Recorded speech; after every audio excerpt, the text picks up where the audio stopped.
Hey guys, it's CrazyCatTuber, and today I have a Sun and Moon booster pack. So I guess, just like everyone, I'm going after the Ultra Ball.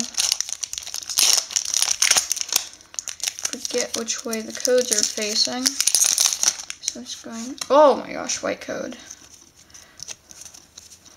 So I guess I'm hoping these weren't mapped. Oh, I see something.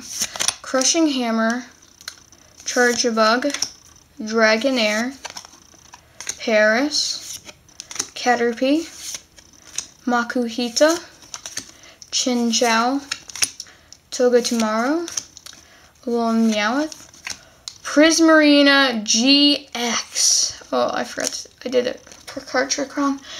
But a Prismarina GX. Oh my gosh.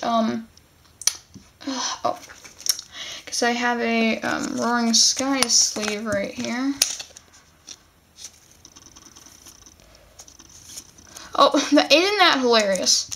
Prismarina GX out of a Prismarina pack.